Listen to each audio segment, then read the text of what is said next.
rich family. I don't want any of my boys to be lawyers. Lawyers are all liars. Ministers are worse. They're all a bunch of sissies. Doctors are all fakes. Actors are all bad eggs. And business is one big game of cheat or be cheated.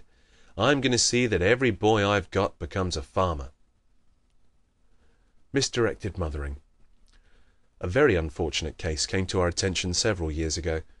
In Chicago, a mother brought her 18-year-old son to us for vocational counsel. "I'm determined that James shall be a minister," she said. "My whole happiness depends on it.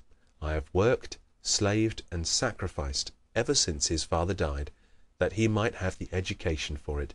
Now I want you to tell James to be a minister." We refused to take the case, explaining that our analyses didn't come to order, but had to fit the facts as we found them. She still insisted upon the analysis. It revealed the fact that James was deficient mentally, save in one thing. His capacity for observing was lightning-like in its swiftness and microscopic in its completeness, and his capacity for judging remote motives from immediate actions was uncannily accurate. He was a human ferret, as had been proved many times during his boyhood. At one time, the jewelry store in which he worked as a shipping clerk lost a valuable necklace, and after the police of Chicago had failed to find a clue, James' special ability was reported and he was given a week's vacation to work on the case. He took the last 3 days for a long-desired trip to Milwaukee. He had landed the thief in the first 4. We told the mother that her boy's ability was about the farthest removed from the ministerial that could be well imagined, but that he would make an excellent detective. "I shall never permit it," she cried. "His father was a policeman. I distrust that whole class of people. I'm taking James to the theological seminary tomorrow." And away she went with him. 2 months later she came to us in great distress.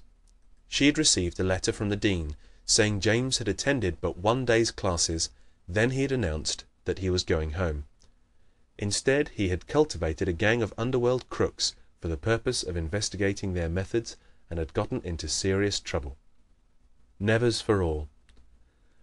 Never choose a vocation just because it looks profitable.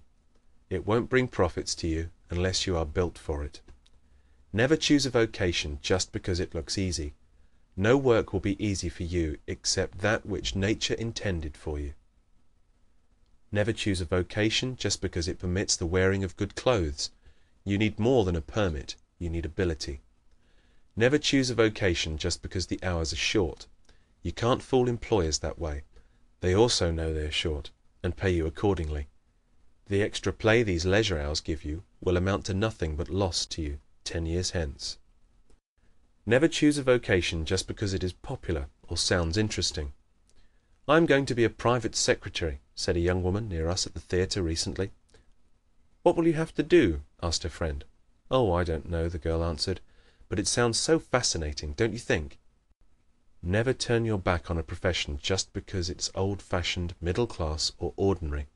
If you have talents fitting you for such vocations, you are lucky, for these are the ones for which there is the greatest demand.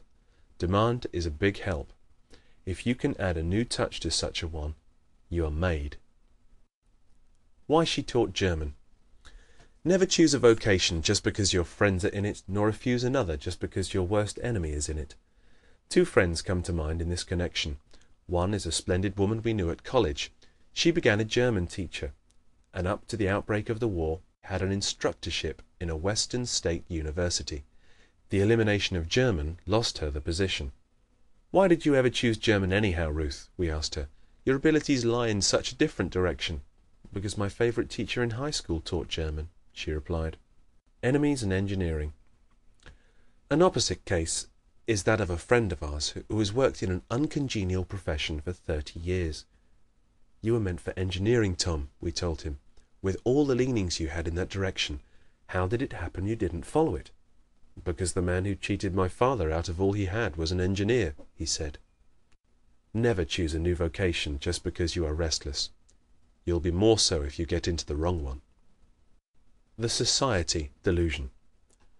Never choose a vocation just because it promises social standing. The entree it gives will fail you unless you make good, and social standing isn't worth much anyhow. When you are in the work for which you were born, you won't worry about social standing. It will come to you then whether you want it or not, and when it does, you will care very little about it. The entering wedge.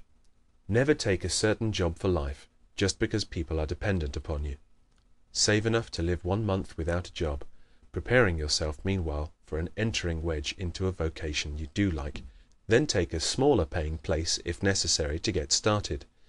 If you really like the work, you will do it so well you'll promote yourself. You owe it to those who are dependent upon you to do this. Jack of all trades. Never do anything just to show you can. Don't let your versatility tempt you into following a number of lines of work for the purpose of demonstrating your ability. Versatility can be the greatest handicap of all.